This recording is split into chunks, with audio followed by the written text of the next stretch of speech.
This is Simon Henderson. He's the Baker Fellow at the Washington Institute for Near Eastern Policy. He focuses on energy issues in the region, particularly in the Gulf. And he is a good friend of the center. He has spoken in Tucson at conferences for us, as well as other public events. You can find his videos on our YouTube channel. But Simon, we're here to talk about Jamal Khashoggi.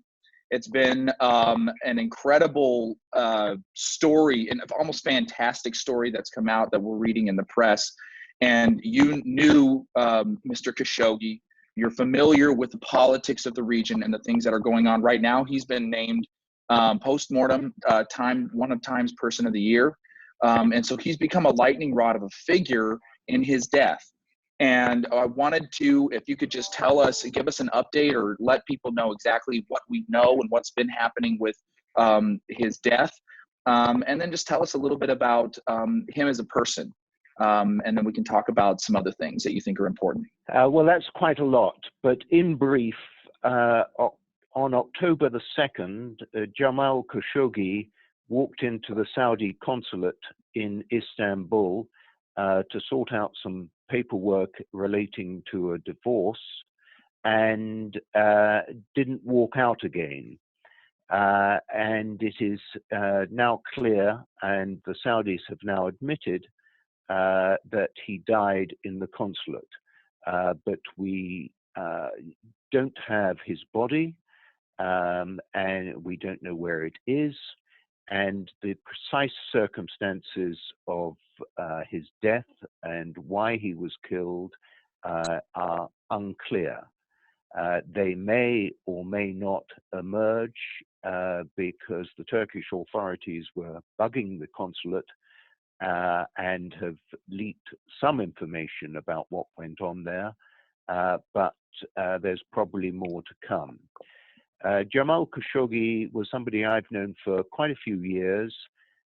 He was at various times a Saudi journalist and a Saudi official.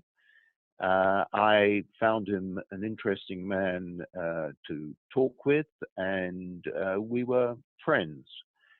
We had met on several occasions and had eaten together, and I found him a nice guy. Following his death, the Saudis have in the end admitted responsibility for it and say they've detained at least 15 people who might have been involved in it, and sacked several others. And they have spoken of people facing charges, and the charges against 5 of those arrested could lead to the death penalty. But so far, no apparent legal action has been taken. The men are still detained. The Saudis have been adamant in insisting that Crown Prince Mohammed bin Salman, often known as MBS, was not involved in ordering the killing, although the conjecture in Washington was that the killing was done at his instruction. However, whether that's the case or not, President Trump has declared that it's unknowable, and that relations with Saudi Arabia are too important to be derailed by such a tragic event. And he will continue to deal not only with Saudi Arabia, but also with MBS. This is the case in theory, but going forward, certainly in Washington, there is a renewed level of questioning about the relationship between the United States and Saudi Arabia. Congress is very concerned, and the public is sort of concerned. It is as the selection of Jamal Khashoggi as one of the people who were Time Person of the Year indicates, the case is something which is resonating with public opinion worldwide. Simon, what are the Saudis saying happened? I mean, as far as why, it just seems kind of random for some Saudi agents to show up in Turkey and torture someone and to his death. But is there a narrative from their side as to why that's happening? I mean, they've admitted to it, but they're just, Well, what's the narrative? it's a bit of a muddle, but let me take you through at least a summary of what we know. The Saudi story of what has happened has changed. There have been at least three versions. The initial version was that Jamal Khashoggi walked into the consulate and walked out of the consulate, and the Saudis don't know what happened to him. They then changed it to he walked into the consulate, was involved in an argument with Saudi officials there. While restraining him, he was accidentally suffocated. The third version, which is pretty well the sort of version that we're living with at the moment, is that he walked into the consulate. Saudi officials tried to persuade him to come back to Saudi Arabia with them, a sort of forced rendition. He refused, and they then murdered him. And it is on this basis that men have been detained in the kingdom and are supposed to be putting on trial. What has happened to the body is also being questioned. When the Saudis admitted that he had been suffocated, they said the body was taken away by a local Turkish contractor wrapped in a carpet, and they don't know what happened to him, and they're apparently refusing to tell the Turks who the contractor was. And the second version of that is that after he was murdered, the body, which was dismembered, was also wrapped up in a carpet and given to the contractor and for disposal. The long and the short of it is, as I initially said, we don't know where the body is. What sources of where's all the, I know for a long while there was a lot of, we were depending a lot on what the Turks were releasing. Do we have other sources of information that we're drawing from to kind of know what happened? I know the CIA released a report, and that was given to Congress. Do we know what all we're in terms of the sources of information regarding this incident? Do you know, can you say where we're getting the various bits of information from? Well, I can't speak for the U.S. government, but from what I read from the media, is that the Turks were bugging the consulate, both for audio and perhaps also for video as well. And the information that the Turks initially worked on was based on an audio recording of what went on in the room where Jamal Khashoggi was killed. That audio tape has been shared with the intelligence services of the United States, Britain, France, Germany, and Canada. And as to the best of my understanding, the intelligence services of those countries agree on the authenticity of the tape and agree that it shows that Jamal Khashoggi was murdered. I personally suspect there's more tape and there's perhaps videotape as well, but we haven't been given any information on that. Was there a project in particular that Mr. Khashoggi was working on that would prompt something like this, or was it the body of his work, do you think? Well, it comes down to what you're essentially asking is what was the motive? And the motive was essentially that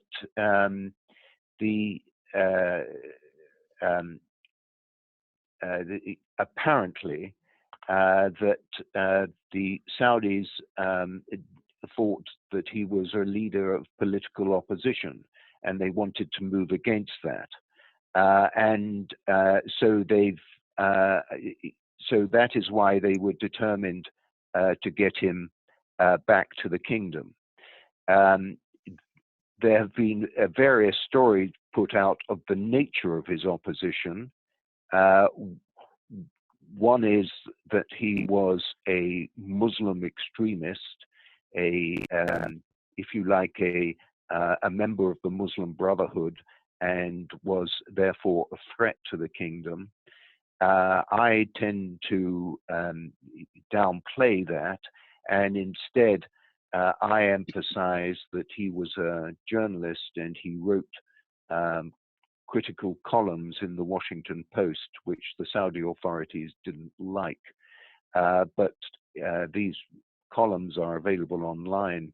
To me, they seem as rather soft criticism of the kingdom, essentially saying there's lots of change being mooted in the kingdom, and some of these changes are worthy of a measure of public debate, which in countries like the United States would be normal. But public debate in the kingdom is seen as being critical of the royal family in general, and perhaps Crown Prince Mohammed bin Salman in particular. And so this is why the Saudis moved against him. And it also raises again the question of were the Saudi intelligence agents who went to Istanbul acting as part of an unauthorized operation, or whether the operation was under the instruction or indeed authorized also by MBS, Crown Prince Mohammed bin Salman. You said that his criticisms were soft criticisms. Is the reason the Saudis would be willing to move against someone like this is because he was a Saudi citizen? Or I guess because there are a lot of people with much harsher criticism of the kingdom. But did they feel like they could do this because he was a Saudi citizen, or? Well, this has been a learning curve for many of us. Previously, the system has been in Saudi Arabia that such harsh action wouldn't be taken if you, as a Saudi citizen, was doing something which was regarded to be out of line. An official or somebody identified as being an authority figure would come along and speak to your father or your uncle and say, can you keep your son or your nephew under better control? And words would be said, and the errant person would be better behaved. It was only for countries like Syria under Assad, or Iraq under Saddam, or Libya under Gaddafi that it was felt that outrageous violence would be used against dissidents. And so this is something which many of us who are studying the area are having to absorb, and wondering, frankly, whether Saudi Arabia was always like this, or this is a new aspect of the new Saudi Arabia. So moving into that new aspect, the new Saudi Arabia that's here, I mean, there seems to be a very close relationship developing between Trump administration, the United States as a result, and MBS and the Saudis in a way I don't know that we've really seen with them, in terms of elevating them as a regional player. What are the ramifications for this? I mean, because this has been a big deal. Uh, this murder has been a big deal in the Western world, and particularly in the United States. Where are we moving? What do you think and what do you think will happen? I almost stopped trying to predict the future after the death of Khashoggi, and after yesterday's announcement by Donald Trump that he was going to withdraw U.S. forces from Syria, apparently against the advice of his advisors in the Pentagon, the State Department, even perhaps in the National Security Council. Making predictions is a bit of a folly in Washington, D.C. These days. I think if I was trying to give sober advice to anybody who wanted to have my sober advice, I would say that the Khashoggi affair was extraordinarily unfortunate, extraordinarily ghastly, and if we can do anything to punish the perpetrators, then we should. But equally, we also have to recover the situation in that Saudi Arabia is a long-time ally of the United States. It's not an enemy or an adversary like you could depict Iran or indeed Russia. So there's a measure of repair job which has to be done. Economically, it's also an exceptional case in that Saudi Arabia is the world's largest exporter of oil, and therefore is a crucial component of the world economy. And we have to ensure that Saudi Arabia remains a responsible member of and a contributor to the world economy, and we don't want to prompt any action on behalf of Saudi Arabia, which, for example, by reducing oil output drastically, could have a negative effect on the price of oil. In other words, the price of oil would go up significantly. Such ups and downs in the oil price, if caused at critical moments like this, can have a terrible effect on the world economy, at which point many people suffer, and we therefore don't want that to happen. So, I mean, this is, I would like to say, the economic logic of the political decision that President Trump came to in deciding to continue to deal with Saudi Arabia, using those words to comment on MBS's involvement in the murder as perhaps he did, perhaps he didn't. I don't put it in those terms, but the bottom line is that we need Saudi Arabia both as a ally in the Middle East and as a stable and a partner in the world economy. In your mind, in your analysis, do you think that Saudi Arabia is reaching the point of importance in the region to the United States that, say, Egypt was in the 50s and 60s? Oh my goodness, a historical question.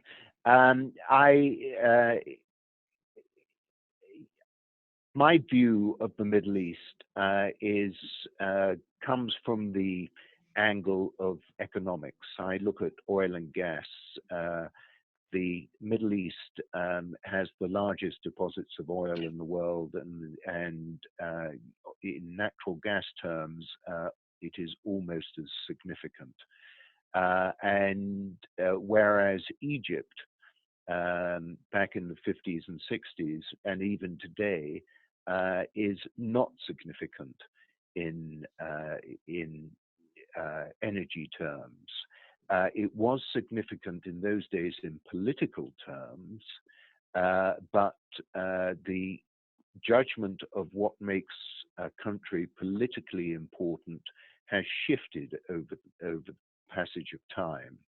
And Egypt remains a leader of the Arab world, but because Saudi Arabia is much more wealthy, both in financial terms and energy terms, than Egypt, Egypt has been displaced.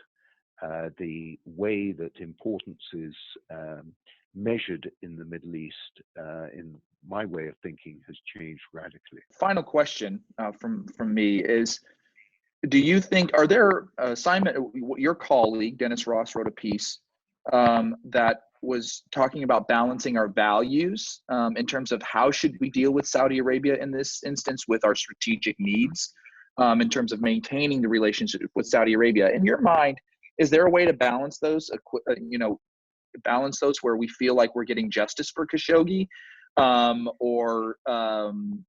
maintaining that relationship? Do you see that as possible? I think it is possible and should be possible. The problem with it is that if more information comes out emphasizing or pointing to culpability by Prince Mohammed bin Salman, then the current argument has to be reframed. The Saudis have said he had nothing to do with it, and in the absence of being able to prove that, we sort of have to accept that. But I'm not sure that the same judgment will be made if there's more information which comes out. And the crucial person here, in this respect, I suspect, is President Erdogan of Turkey, who probably knows much more than he's revealed so far.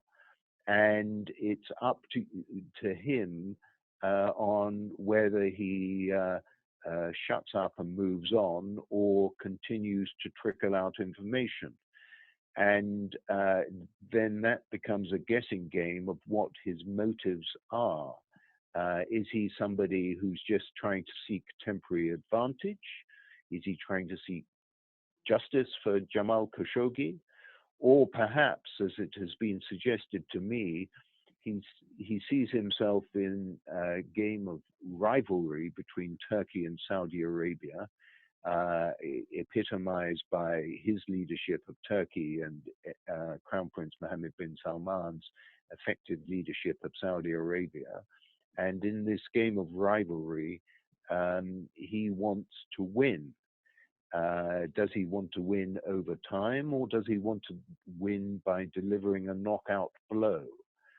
These are unknown questions at the moment, but ones which are going to be of great consequence in moving forward. Turkey is, and that's that's a really interesting point, Simon, that you just made, is because Turkey is kind of in the same boat as Saudi Arabia, yes, in the way that they've treated journalists and the way that they've, we retrieved the pastor, but from Turkey, but the relationship between the U.S. and Turkey, because of issues related to the, similar, not related, but similar to the Khashoggi thing and about the way that they've been handling themselves domestically in Turkey.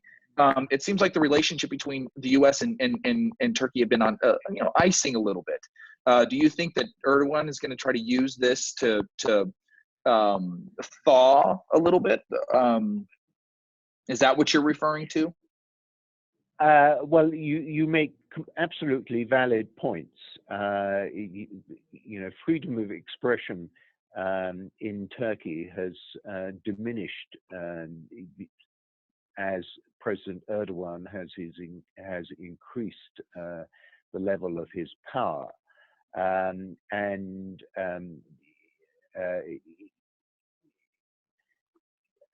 what makes this situation unique is the horrific ghastliness of what happened to Khashoggi, even with the level of fact, incomplete as they are, that we have. And at this point, Erdogan looks comparatively good. I say comparatively. Carefully. I am well aware of nuance here. There's one aspect of this which is particularly vital for, I think is vital for the Middle East. And that is that watching on the sidelines is of course Iran, the other major power in the Middle East. And Saudi Arabia and Iran are very much at odds. It was last year that the Iranians burnt down the Saudi embassy in Tehran after a Shia Muslim preacher in Saudi Arabia had been executed. The Saudis regard Iran as being a challenge not only to Saudi Arabia, but also their leadership of the Islamic world. Both countries are significant oil producers. The Iranians are constrained at the moment because of US sanctions. But this is an additional ingredient. I would argue that we in the United States don't want to punish Saudi Arabia so much that it damages Saudi ability to stand up to Iran. And Saudi Arabia is, despite its faults and perhaps many faults, a force for stability in the Middle East, whereas Iran is a force for instability in the Middle East. These are subtleties to the argument which are very often lost in the public debate because of the complexity of the public debate, which leads many people to actually take the easy way out and see the discussion in black and white terms. Unfortunately, the discussion has great areas of gray in it as well. I had a follow-up question before, and this will be my final question. The U.S. is looking at pulling support of Saudi's involvement in Yemen. Why is that the reaction to Khashoggi? It's not so much the reaction in that it was part of the concern anyway, but it's a measure which can be utilized by opponents of Saudi Arabia in Washington. And in fact, not so much opponents of Saudi Arabia, but people who are concerned about the behavior of Mohammed bin Salman. And in the case of Yemen, are bothered that the Saudis are involved in military action against Yemen, which doesn't appear to be leading to any victory, and meanwhile has created a huge humanitarian problem, which is on the cusp of being a famine crisis. And in circumstances like that, it's the United States which shares the blame with Saudi Arabia for the humanitarian losses. And certainly in Congress, members think that the trouble in Yemen is a consequence of Saudi behavior rather than American behavior, and this is something which they can use their influence on in order to not only sort out Yemen, but in the current circumstances also show their disapproval of Mohammed bin Salman, who's, whether he's directly involved in the Khashoggi affair or not, has become a controversial character because of what appear to be his less than well-considered decisions. So Yemen is considered like a 2-for-1, two birds with one stone for some people at least. Well, yeah, yes, but again, that's being on the whole simplistic. But arguably important. Okay. Well, I won't keep you any longer, Simon. I really appreciate your time and being willing to do this. I know you're just recently returned from Doha, and you've got some things that you're going to be preparing for the end of the year, and I appreciate you so much. Okay. Well, very nice to speak to you. And I will be continuing to write on this topic. I hope my analysis is worth reading, and I hope my thoughts are worth sharing. I essentially come from a position of doubt, and I'm trying to reach towards more certainty. But I doubt whether I will ever achieve certainty. On that slightly philosophical note, may I take the opportunity of wishing you well and for the season, and best wishes for 2019.